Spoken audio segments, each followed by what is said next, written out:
friend and colleague, Dr. Felita T. Williams, who serves as Associate Vice Chancellor for Strategic Academic Initiatives and Academic Affairs at the USG.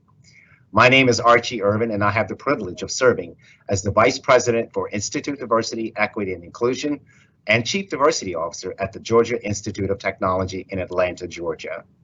On behalf of my Chief Diversity Officer colleagues, I want to begin by offering our gratitude to all of you who have joined with us this year for our virtual conference that features one of our nation's leading public policy experts and noted social commentators, Ms. Heather Mcgee.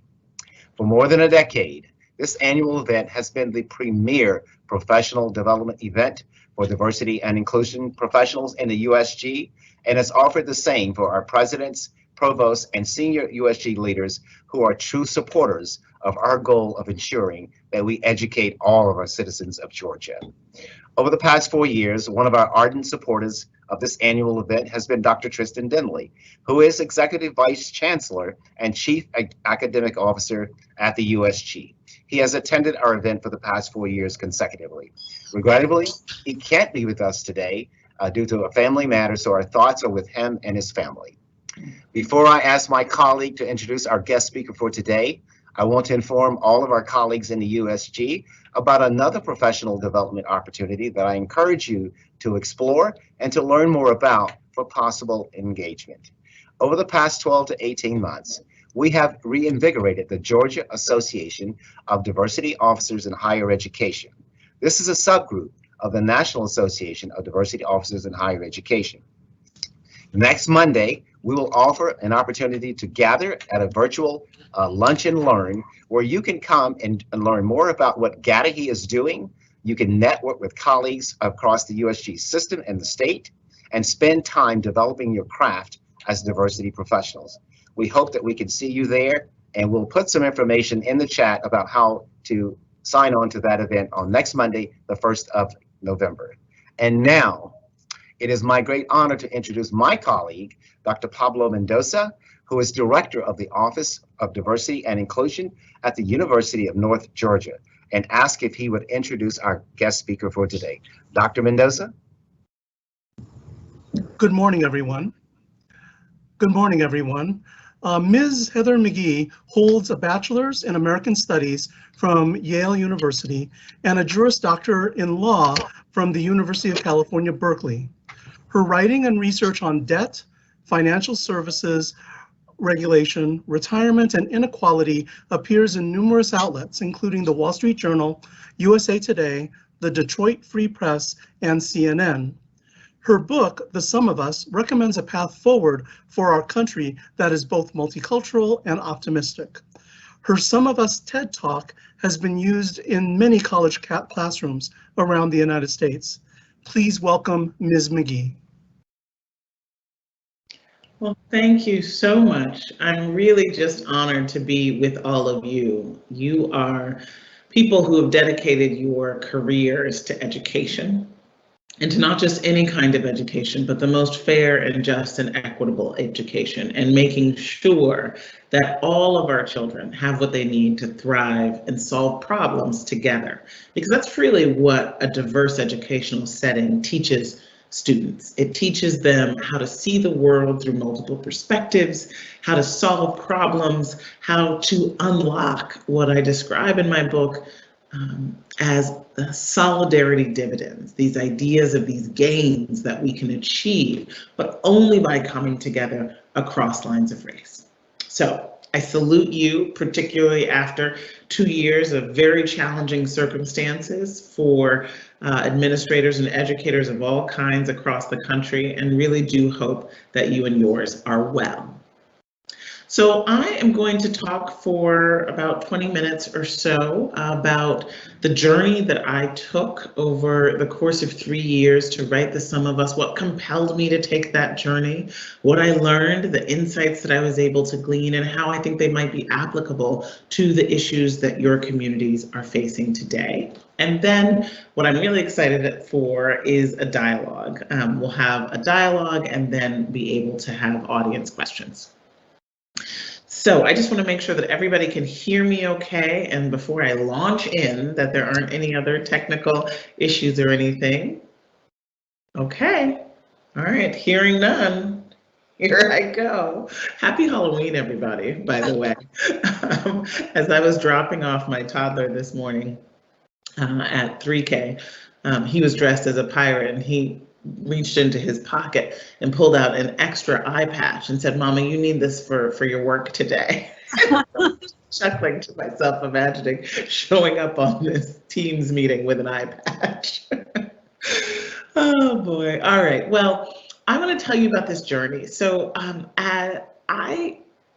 really have focused my entire career on public policy, out of the sense that it is really the decisions that we make together as a people through our elected officials in government that ultimately shape our individual outcomes. That opportunity and mobility and prosperity is built on a foundation, a structural foundation that makes it easier for some people to get ahead and harder for others. That makes some paths wide open to us while it closes windows and even sometimes doors. And so when you really understand the structures that guide opportunity, the whole world makes a lot more sense. And that's an awareness that I gained pretty early on because I was fortunate. I was a curious kid. I was the kind of kid who was always asking why. And my whys, when I look back on it now, were really the whys about inequality in the sort of as the inequality era, which is we've been 50 years into now, was really taking hold. I grew up on the south side of Chicago. And in the 1980s, when I was coming up, you really began to see the impacts of the massive policy shifts that were happening in our broader economy to decide to ratchet down manufacturing and look for a lower,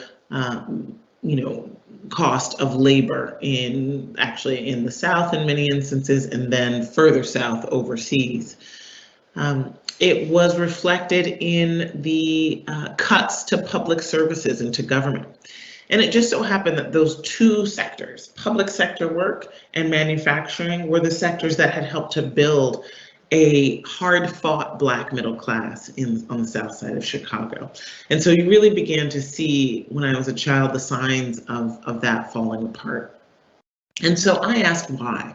Why did the plant on Kedzie close? Why does my classmate Ralph's, why are his belongings out on the curb, right? What is going on in my neighborhood, in my community? And I was fortunate because my mother was someone who had started work in healing in holistic healthcare with mostly young mothers, single mothers in the Robert Taylor public housing projects. And then had realized that it's difficult to heal an unwell physical body that's living in an unwell social body. And that, in fact, so many of the problems that were ending up in stress and chaos for these young, fragile families were really about upstream decisions. And so she always pointed me to look upstream, look to the structural causes and the bigger decisions that we make together.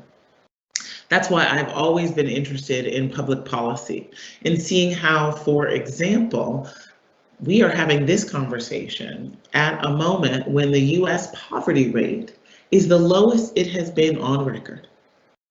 Now, that is not to say that there is not a lot of struggle and want still in this great nation.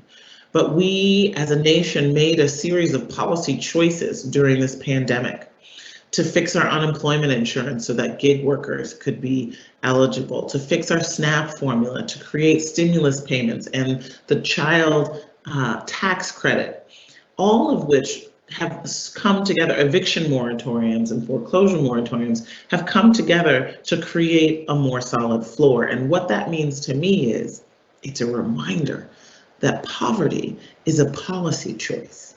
It's always been a policy choice. And we can decide to continue to make that choice to ensure that particularly rural Americans and young Americans and children who've been the most aided by these anti-poverty measures never again have to experience that level of suffering and want.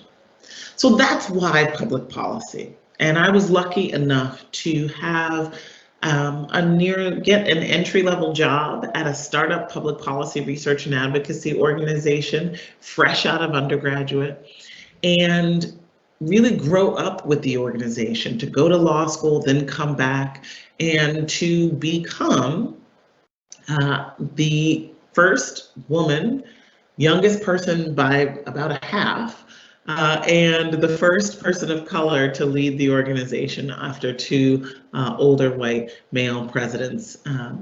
And I really want to, acknowledge the mentorship that happened in order to put me in a position to and encourage me 5 different times to put my hat in the ring to become the leader of the organization when I was just 33 years old.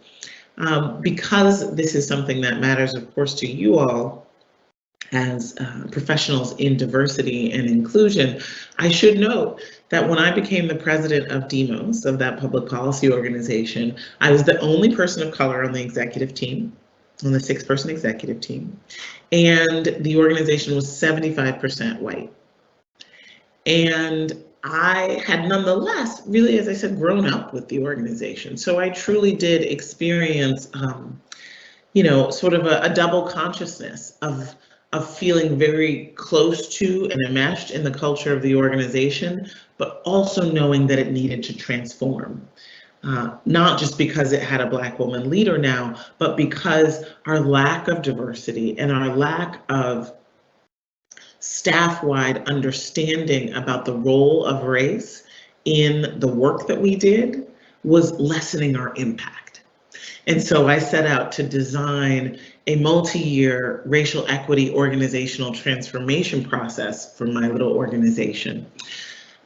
It was ambitious, as only a new young leader who doesn't know any better can take on, who decided, let us change everything, let us transform everything, from the issues we work on, to the partners that we collaborate with, to how we communicate to funders, to our media work, to all of our back-end administration work, all of our finances, our HR, how we recruit, how we train, how we promote, all of that with a racial equity lens.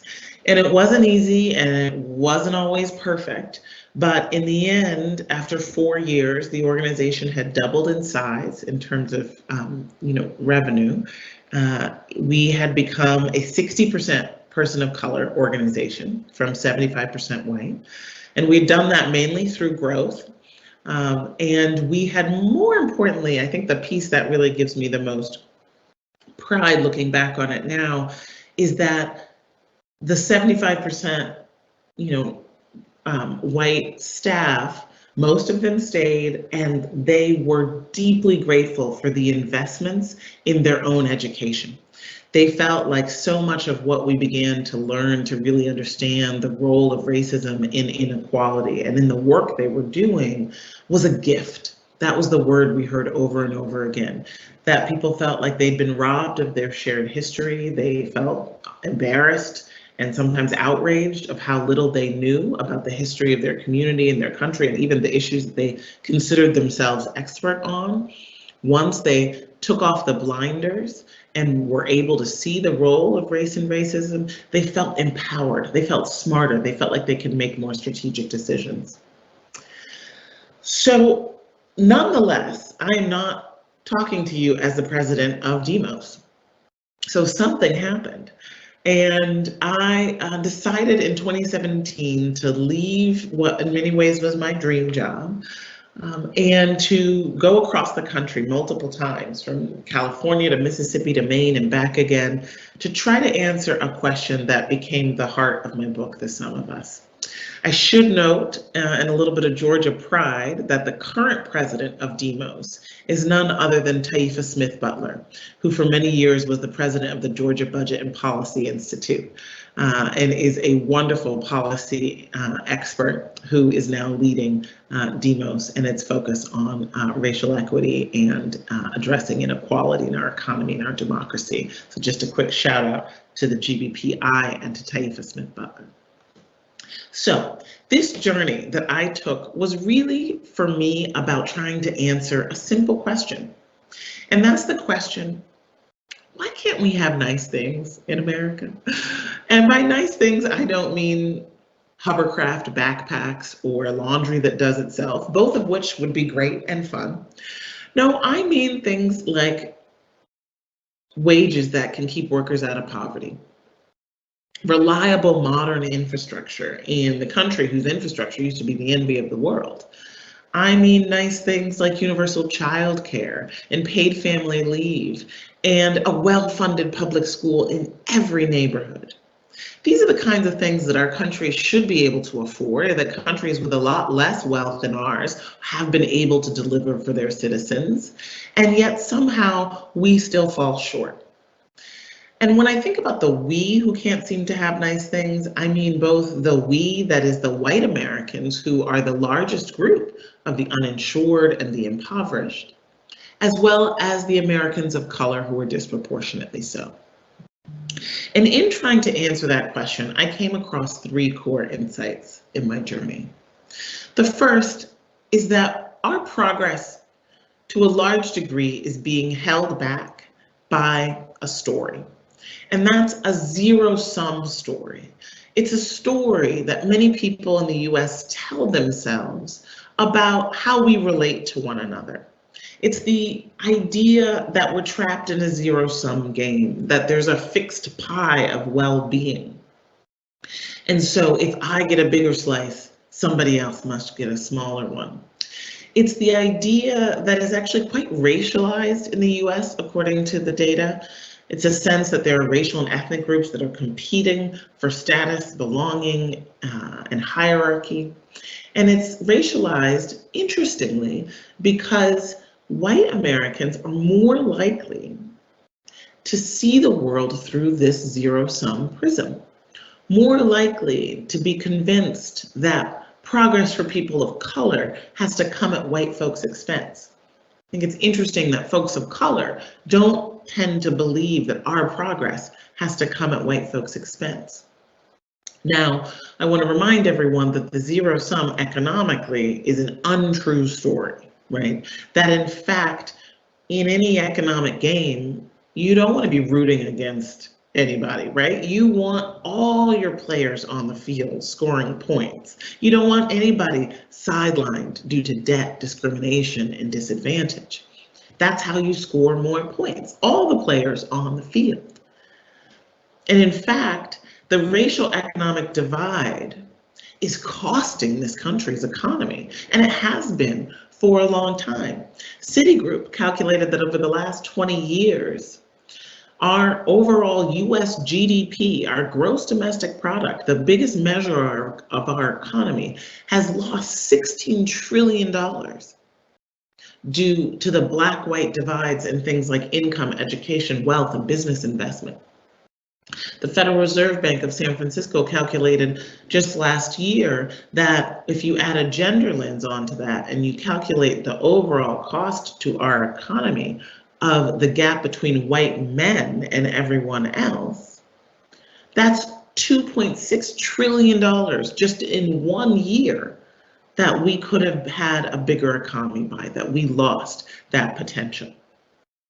And so when I think about the zero sum, I think about the ways in which we have a story that suggests that we don't want all of our players on the team scoring points because we don't believe ultimately that we are on the same team. Now, when you think about that zero sum mentality and you put it in a real world context, that gives you a story like the story of what happened to many of the nearly 2,000 lavishly funded grand resort style pools that used to be a feature of the American landscape. Now, these were public swimming pools. They were part of a building boom of public amenities in the 1930s and 40s that include roads and bridges, parks, libraries, and schools. It was part of the New Deal ethos of public goods that said, you know what, we had the Gilded Age, the first one. We learned our lessons. We had the Great Depression. We learned our lesson. And so now we understand that government has a right and a responsibility to ensure a decent standard of living for our people, and that's going to be our winning economic formula. So this ethos of public goods was reflected in things that were arguably more economically significant than public swimming pools, things like Social Security for the elderly, things like a massive investment in housing that workers could afford. And on top of that, something heretofore unimagined, the idea that working class people could have a government-backed financial instrument called a mortgage that would allow them to pay off a house over time and be able to have an asset that would appreciate and that they could pass on to their children. The GI Bill, another public good. Altogether, these kinds of public goods did work. They created the greatest middle class the world has ever seen, the highest standard of living in the world. In short, the American dream.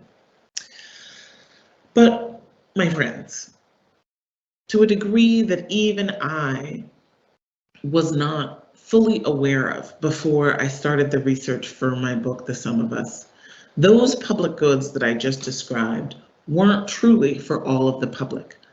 All of them were racially exclusionary in one way or another, whether it was explicitly, as in the housing market, where the New Deal federal government, at the same time as it poured hundreds of billions of dollars into housing, affordable housing for workers and home ownership, it also drew maps of the entire country and created a grading system to say to lenders and private developers, you may not build and lend in these areas because they are Negro areas. That carved out of the promise of affordable home ownership virtually the entire Black community of the United States for generations. That has led directly to today's racial wealth divide, the fact that the average Black family has about 13 cents on the dollar in wealth of what the average white family has. And specifically, this is so much a story of history showing up in your wallet that the average Black college graduate has less wealth than the average white high school dropout. That's about compounding interest being paid or being earned on explicitly racist decisions made in the 20th century. So the public goods of home ownership and affordable housing was exclusionary. So was Social Security, which was for the elderly, and yet it carved out the two job categories in a compromise with the Southern Caucus of the Congress at the time, the two job categories that most Black workers were in, agriculture and domestic work in it. And then finally, the GI Bill was race neutral on its face, but those benefits were filtered through often racially segregated education and housing sectors. And so altogether, this social contract of public goods was only for a public whom white Americans believed to be good, not for the ones that they'd been taught to disdain and distrust.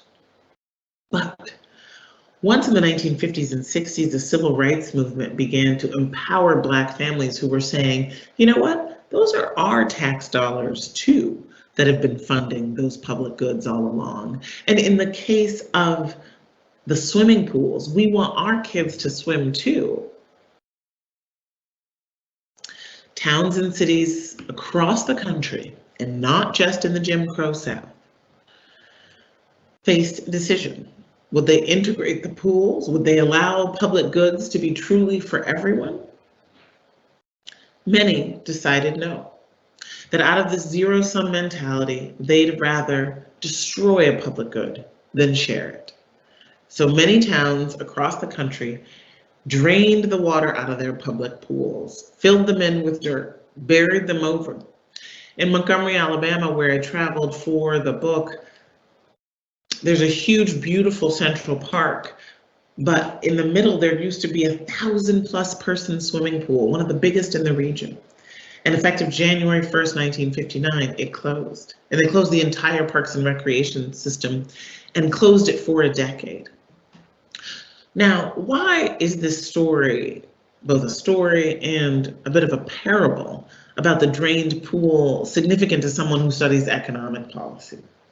It's significant because it shows more than anything else that I learned in nearly 20 years of studying economic history, studying the public policy choices that led to record inequality today. Not just the how of the shift from an era where we really built the American dream to the inequality era, but the why. Why would this country have turned its back on the formula that created such broad middle-class security? Why would we turn our backs on the formula, for example, in higher education, that created the land-grant colleges, that had the cost of college be picked up by the government in a combination of robust state funding and government grants, back when the college-going population was over 90% white? In so many states across the country, you see a story of drained pool politics, draining the coffers for state investment in the wonderful state college systems. That has shifted the burden of the cost of college onto families. And might I add, right at the moment when we made other changes in our public policy to ensure that a college degree was necessary for a middle class life, most states decided to price that college degree out of reach for the working class who were trying to get into the middle class. It makes no sense. It's a sense of self-sabotage that is explained by understanding the role between racial resentment, between these old stories of zero-sum racial hierarchy and competition, and the sense that government had gone from being the enforcer of the racial hierarchy to the upender of the racial hierarchy. An anti-government system sentiment that really an anti-government sentiment that really began to track with racial resentment. The sense that people of color were somehow taking something away from white people. That sense, sociologists have determined, is correlated with a very strong anti-government sentiment. So much so that it ends up often creating drained pool politics in which white, black, brown, all families suffer. Because the core idea of the sum of us is that racism in our politics and our policymaking ultimately has a cost for everyone.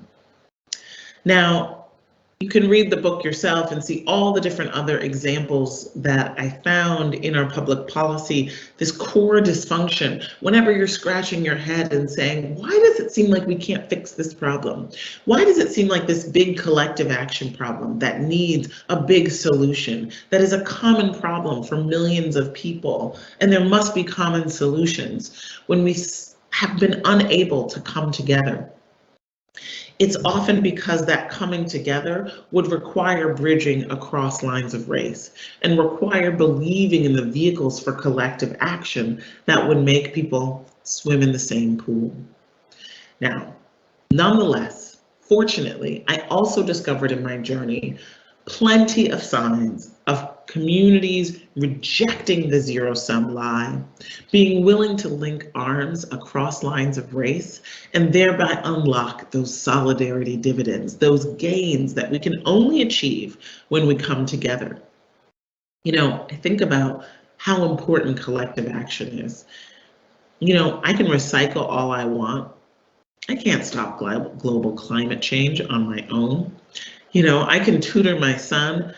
I can't make sure that his neighborhood school is well funded on my own. Increasingly, the challenges that we face are not ones that we can solve on our own. They're ones in which there are common solutions. And those common solutions, if we can get together and create a coalition of the many across lines of race and origin, are solidarity dividends. I told stories in the book of solidarity dividends in some of the most unlikely places. In Maine, the whitest state in the nation, where a new community of mostly African Muslim refugees and immigrants have been able to revitalize a dying deindustrialized town. Or in Richmond, California, a highly polluted place where there are 350 toxic sites. And it was only when all of the different segregated neighborhoods had leaders come together and put aside their mistrust and differences, they were able to build enough power to clean up some of the worst pollution and to create new green jobs for their youth. These stories of solidarity dividends are ones that I think provide a template on an institutional level, on a community level, and of course on a national and global level. It's one that I think particularly resonates with our youth in America who are already living in the nation that we're becoming. They're already living in a generation with no racial majority that is more reflective of our global population. You know, if we give them the tools they need to succeed, if we give them the interactions with one another on college campuses and in community life to be able to unlock the solidarity dividends of diversity, I do believe that the sky is the limit. In the final chapter of the book, I just touch very briefly on the economic benefits of diversity, the ways in which coming together with people who have been shaped by their life circumstances to see the world slightly differently creates a kind of productive friction that makes diversity our superpower. More diverse teams have more creative problem solving. They're more innovative. They create more empathy. These are the kinds of skills that we are going to need to tackle complex problems in our changing world. And so that's why I just want to salute you, all of you who are professionals, who are dedicated to that vision of unlocking the superpower that is diversity and making sure that it's not just about numbers, but it's also about optimizing the human capacity and potential, removing the barriers to true inclusion and flourishing for all of our youth and our people. Thank you.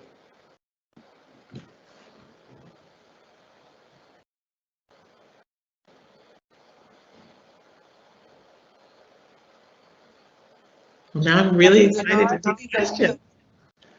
Hi. Okay. Thank you, Heather, for that inspiring and informative talk, and for being our guest speaker at this 11th Annual Diversity Summit, sponsored by the University System of Georgia. I want to say to you that as someone who has experienced the impact of zero-sum policies personally, I certainly want to thank you for that metaphor. I grew up in a small town in Mississippi where in the mid-60s, when the Civil Rights Act was passed, they did in fact fill the swimming pool in my hometown. And my father was also discriminated against with the GI Bill. So these things have a very personal meaning for me. So I deeply enjoyed the book. And I know that while many of us, certainly beyond me, know the unfortunate outcome of zero-sum policies, we don't always understand the history, the historical context, and the personal context that accompany these policies. So on behalf of the many readers of The Sum of Us, and certainly the listeners here today on this call, I want to thank you again for your research, for your analysis, and for your hopeful vision for the future. Thank you. What we'd like to do now is have a brief conversation. I'd like to have a brief conversation with you so that we can talk about some specific questions that will help our audience fully understand, or more fully understand, the implications of your research as members of institutions of higher education and as citizens of the state of Georgia. So the first question I want you to share, and I really do appreciate the metaphors that you have used in this book that help us focus on the kinds of things, our superpower, on the zero-sum policies, all of these things that we really need to take with us into other areas of our work. But would you share with us the ways in which you think institutions of higher education have participated in zero-sum policies, maybe still participating? You did talk about the land grant policies, and what you think has been the impact of institutions of higher education participating in these policies? Yeah. Well, that's a rich and loaded question, and I could definitely, spend a day-long seminar in a full dialogue with all of you, because I'm sure many of you have your own ideas and examples as well of where you've seen that kind of thinking. But I'll just say one thing that has always struck me when we talk about diversity in higher education, when we talk about admissions and scholarships, and all the ways in which students are really pitted against one another, and there's this message that governments often communicate to our young people that's not just about achievement, but that ultimately suggests that college is itself the prize. Right, is itself the reward for a life well, lived when these young people are 17 years old. And I think that we need to be reminded that it's not a dog-eat-dog competition, that ultimately what happens in the years of college instruction is hopefully that young people, no matter what their circumstance, and particularly if their circumstance has led them to, economic stress, to underfunded schools, to overcrowded classrooms, that it's the instruction that happens on a college campus that should make up for some of those underinvestments in our youth. That should be a time of great learning, and not just a time where young people learn, the hyper-competitive sort of rewards when they're still so young. And so I think about that in terms of just an overall approach, that I think a lot of the sort of inequality in our economy has sort of bled down into the way we think about and talk about college, as if we're rewarding children for all of this work, as opposed to still believing in the human capacity of each young mind and being willing to let teachers do the work of teaching. We should see young people really growing on campus and in their college years, no matter what their circumstances. Obviously Georgia has a very unique financing system, with the Hope and Zell Miller scholarships, right? With a still really unmatched, commitment to college affordability based on academic achievement. And so, I'm optimistic and encouraged by the ways in which college has remained affordable to many of the most academically prepared students, 2 million since the program was created. But I also think that it's important, particularly for the diversity imperative of Georgia schools, to be focused on the ways in which financial pressures still do often lead to people losing their scholarships, to having to choose between buying a textbook and keeping the lights on, to having to choose between sending money back home because the healthcare costs are too high for an ailing parent or relative, and being able to put gas in the car to get to class on time. And it really is those kinds of trade-offs that makes the system still not as equitable as it should be. And so I just, I do think about the ways in which inequality is replicated, and that what we think of as sort of a meritocracy of grades is so often influenced by something deeply unfair, which is economic advantage or disadvantage. Thank you. And I think that us are beginning to think about how we reach out to those students, particularly in the context of this larger solidarity dividend that we could realize if we did that. I think it's really helpful and important for us to think about.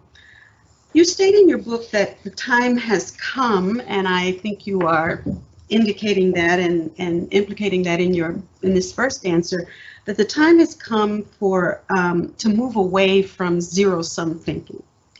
That precisely because of the current demographic and economic changes in our society, we've now reached what you call the productive and moral limit of zero-sum economic policies, and that we have no choice now but to start aiming for the solidarity dividend. So given this imperative, what do you think, or what do you believe educational institutions and citizens in small and large communities throughout the state can begin to do to help us cognitively shift from zero-sum thinking, and in more practical ways? How can we begin to instill a solidarity, a dividend paradigm in place of the zero-sum paradigm? Well, I think one of the first steps that's really necessary to understand the ways in which the zero sum has been lying to us, or people who have been selling the zero sum story, often for their own profit, have been lying to us, is to debunk many of the stereotypes that hold the kind of zero sum racial hierarchy in place, right? And one of the ways to do that is to learn your history.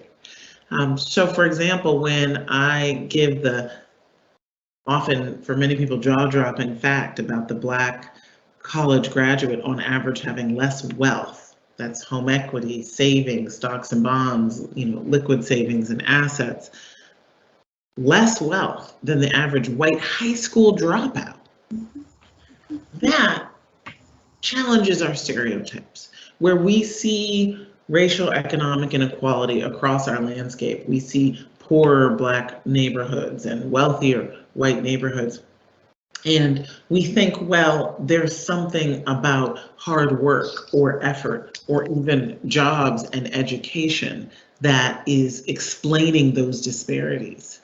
And yet, if you know a little bit of your own history, and I say own history because it's all of our histories, right? The histories of the ways in which explicitly racist decisions help shape economic opportunity, where and how we can live, how our schools are funded, what businesses are invested in versus raised to make a way for a highway, for example. If you know enough of that history of your own community, and you never have to look very far, then that truth can begin to chip away at the stereotypes, and we can reclaim the idea that ultimately, Black, white, or brown, we all want the same things.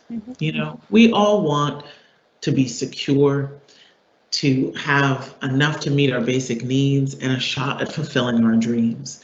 We want to be understood and respected. We want to create bonds with people. We want to have families that we love and that are protected. We want to breathe clean air and drink clean water. We want to feel like we have a say over the decisions that impact our lives. And it's not a zero sum. If one of my neighbors has all of those things, that doesn't mean that I don't have a shot at having all of those things. And in fact, our economy has been distorted by that zero-sum thinking. And so I do think that learning history in order to refute stereotypes, in order to understand why the economic disparities we see today exist, is a really important part of the how of getting beyond the zero-sum thinking. I was looking at a report, a really wonderful report by the Georgia Budget and Policy Institute in preparation for today, that was looking at the inequalities in the tax system in Georgia, and how, in fact, higher income Georgians pay less in taxes than do working class Georgians. And, when you think about the ways in which we sort of attribute virtue and hard work to people who are doing well successfully, which may be true, but we also often blame people who are struggling for not being able to dig out of poverty. And something we know, that we have always known, is that the poor pay more. It is more expensive to have a car that doesn't work well. It is more expensive to live farther away from your job. It is more expensive to get fees tacked onto your checking account for overdrawing when the bills come due. It is more expensive to have to go and use substandard services, and often more expensive predatory services. All of these ways in which there's a tax, sales and use and taxes, also time taxes on people who need more than ever to have a clear path out of poverty, are things that we need to think about when when we are beginning to sort of buy into some of the zero-sum, often, victim blaming and over attributing a meritocracy to the current distribution of wealth and opportunity. Yes, thank you. I think the imparting the history is really important, and one of the things I think that we're doing in many communities and many diversity offices is really trying to put forth those programs that provide that history so that we understand, and certainly today's program is one of those. Because this is an imperative, and you say that that time has come now for us to understand that we're all in this together, that we can all prosper together. And I think about the enrollment statistics, and I think about the demographics, particularly the demographics in the state of Georgia. And the question I want to ask you is, what do we stand to lose if we don't engage in exercising, promoting the solidarity dividend? What do we stand to lose now in 2021 if we don't begin to do this work? Carolyn, that's such a good question. I appreciate it. The system has already identified in the the college completion program that higher educational attainment, that achieving the degrees and certifications that are necessary for middle-class jobs is an imperative to the entire state. And I think that is a very wise articulation of the way in which the future middle class of Georgia relies on the very similar kinds of investments that created the broad American middle class. And those are public goods. Those are public investments that then become the springboard for private innovation. And that when we shortchange public goods and public investments from our early childhood through to higher education, from infrastructure funding to make sure that all students have access to broadband at home and they can drink clean water and have mass transit, for example, to be able to get to school and to work. Those are the kinds of investments that ensure a broad future middle class. And that ultimately, when you look at the demographic changes that are happening in the US, it creates even more of an imperative to uproot the systemic and structural inequalities that have plagued their parents and grandparents. I think we can all say and agree, left, right, and center, that we believe in fairness in the United States. And we don't want to be a society of economic or racial apartheid. And so I think the real question is, are we willing to look closely at the places and the instances where racism has held the pen as we've written our laws in society? Are we willing to do the statistical analysis to understand why it is that the poor pay more, and why it is that communities of color are living in a drain pool situation, but so are often rural white folks who are working class and are struggling to make ends meet, and who are only able to avail themselves of poorly funded services and infrastructure. So I think looking at the ways in which the current status quo is costing us dearly, is costing us from cradle to grave, is costing us in terms of healthcare costs, is costing us in terms of jobs and dreams unfulfilled. I think it's clear what the imperative then becomes for investing in what is going to be the future middle class of Georgia. And hopefully it looks a lot more like the population of Georgia than the middle class does today. Thank you. In your book, you gave some really compelling examples of communities that were in fact engaged in realizing the solidarity dividend in their own communities.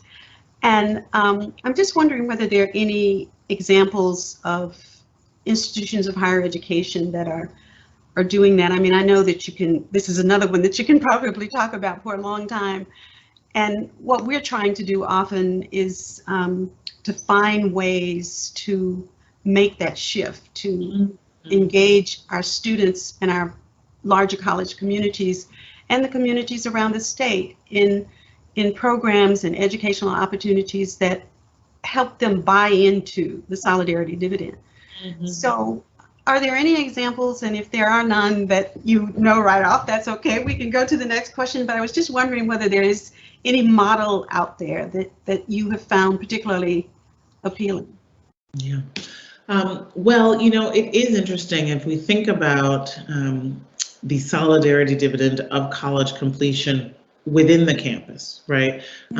So that's absolutely a solidarity dividend when we can put aside the zero-sum thinking and invest in making sure that resources are being equitably distributed so that students who are struggling, because remember, the number one reason for now 20 plus years, the data has been consistent for students dropping out and not finishing college is financial pressures and financial stress, right? So if we can begin to find ways for those financial pressures to be alleviated for the students who need it the most, then we actually can find and unlock that solidarity dividend. So here I am thinking about reforms that have been in place in just one or two of the schools in the system. For example, I'm thinking about Georgia State University's Keep Hope Alive program that's providing $500 a semester in academic coaching and advising. Students at Georgia State are less likely to lose their scholarships and more likely to regain them. So that's just one very small example, not to pick favorites among all the wonderful educators and institutions here, but it is something that stuck out to me as I was looking at that very important question of college completion and the financial supports and just support and help in the moments of financial crisis often become determinative.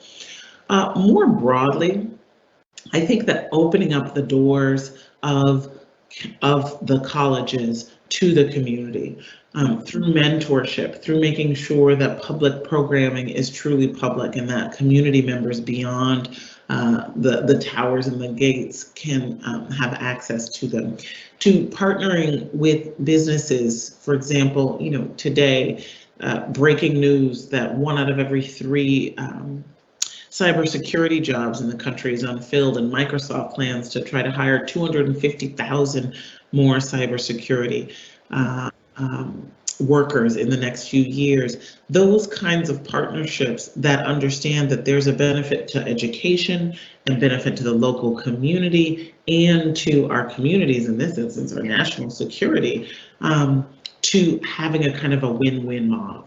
Right. Thank you so much. Those are some really good ways for us to begin, and shout out to Georgia State for what they are doing, and now in your repertoire of good examples. We all appreciate that.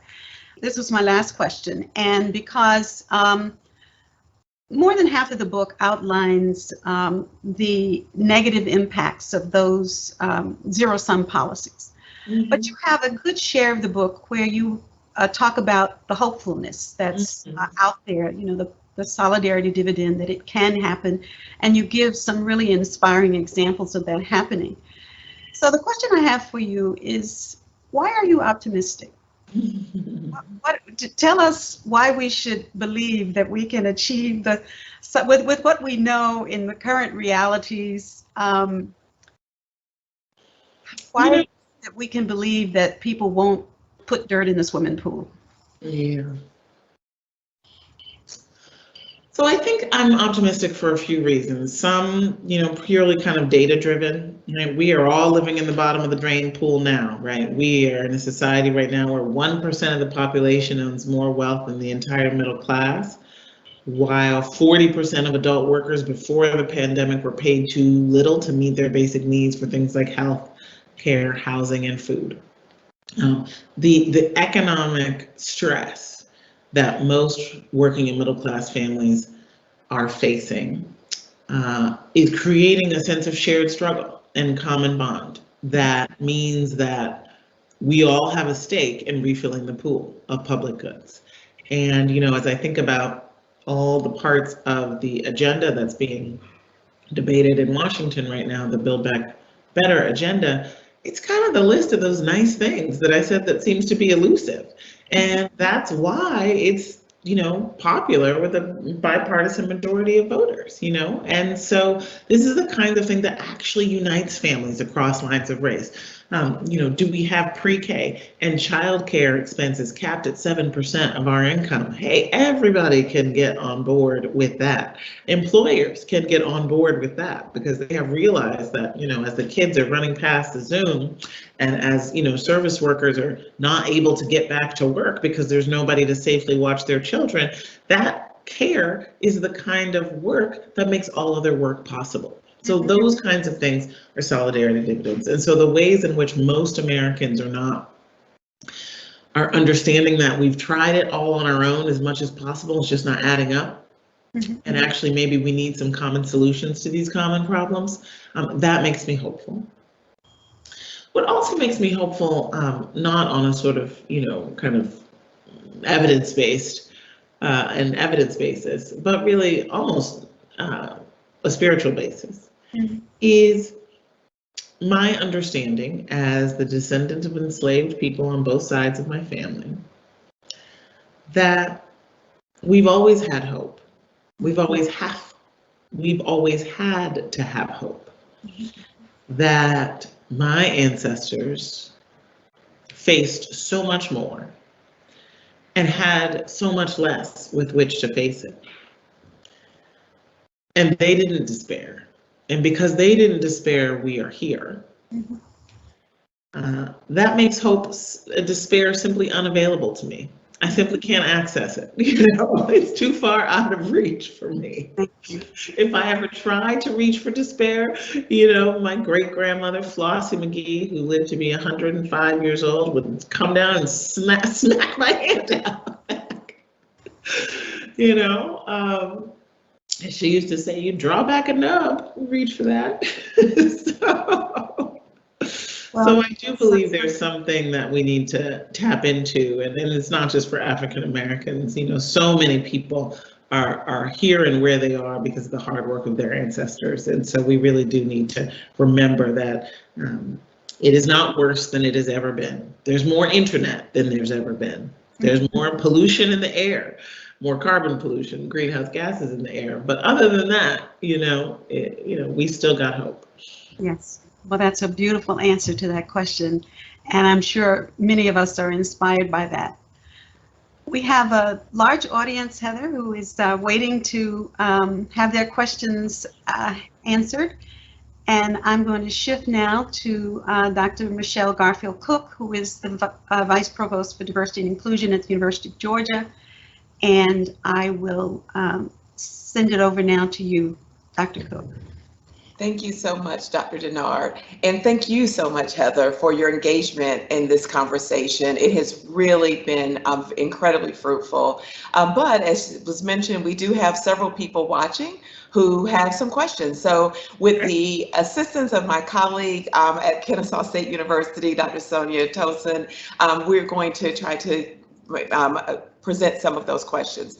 So the first question is, and I will be quoting directly, I love the imagery of the community with which you illustrate the power of diversity.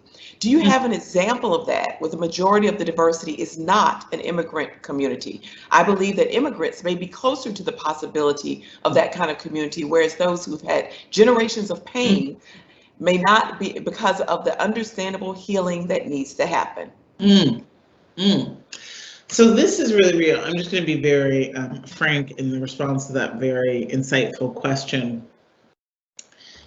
It was harder for me to find examples of solidarity dividends, of cross-racial organizing, cross-racial solidarity in Black-white communities than it was for me to find them in places where there was a lot of, newcomers.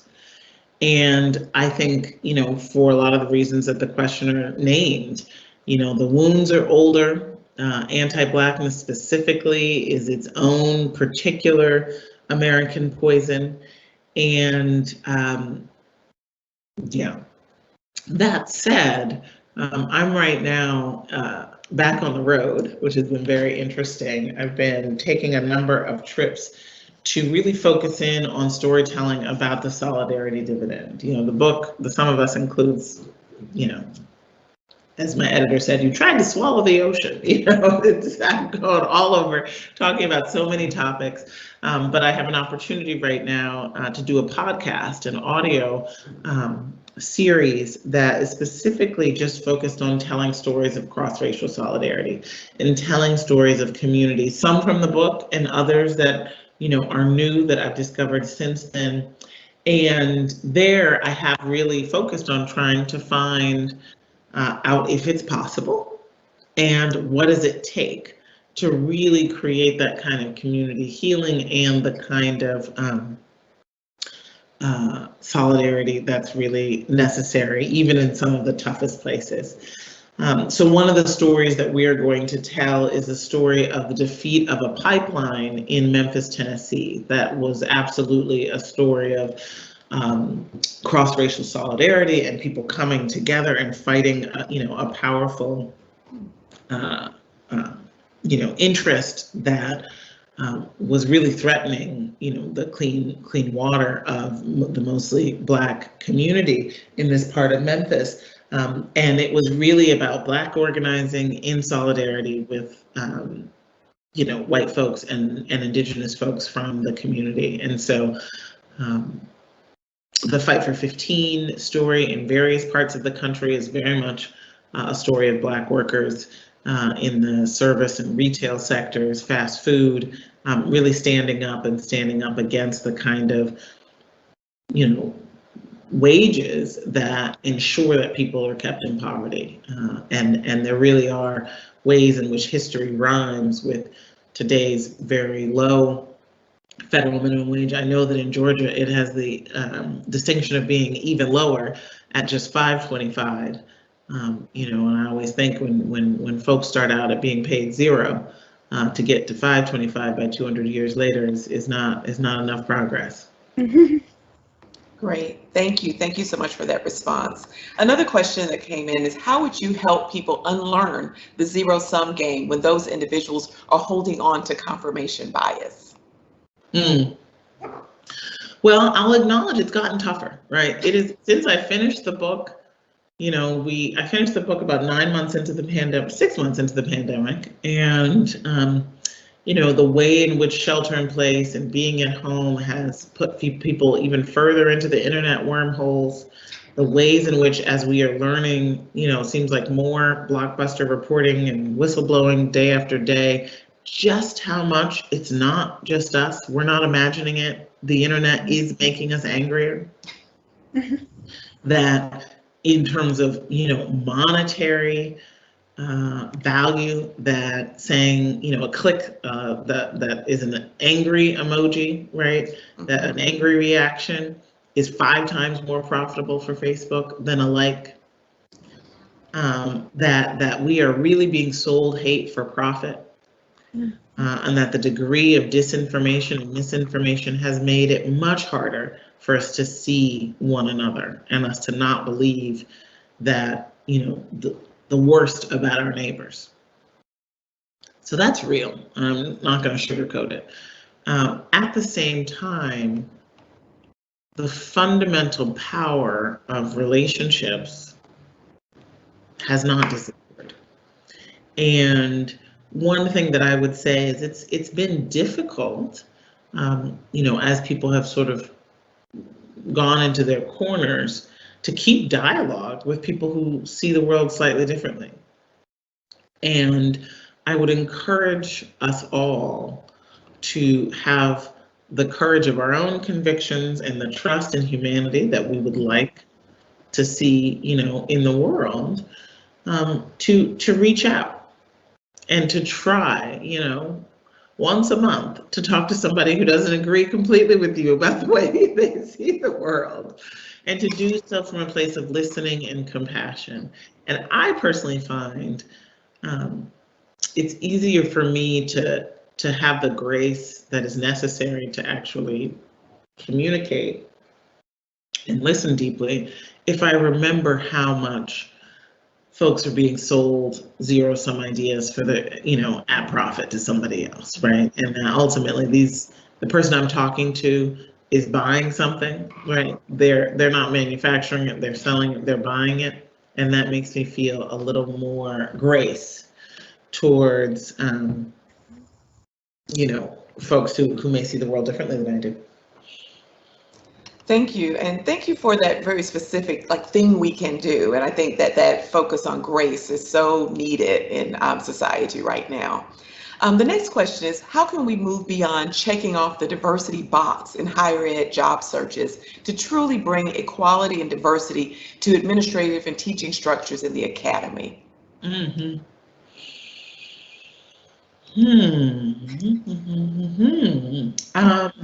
So, the first step that I took at Demos in that racial equity transformation process that I referenced was before I made any changes, before I even did the assessment, right? The audit. Okay, where are we? Not just in the numbers, but what do people think about the culture?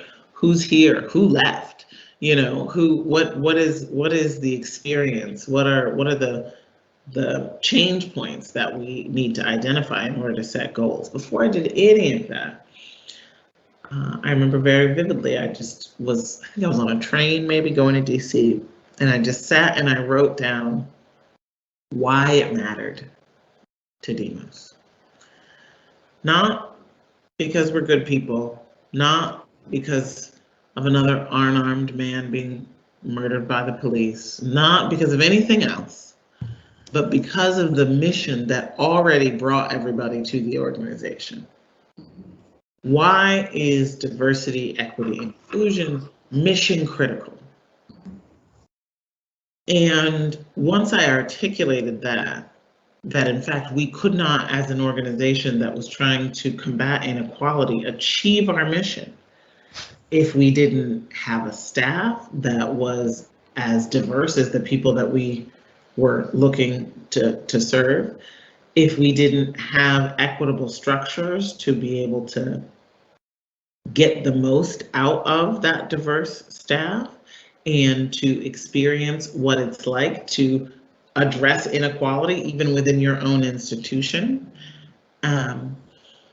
That if we didn't have staff of all backgrounds with the fluency, the competency, the skills to identify racist structures, to lead and collaborate across lines of race, to create diverse coalitions, if we didn't do that, we were not going to succeed in our mission.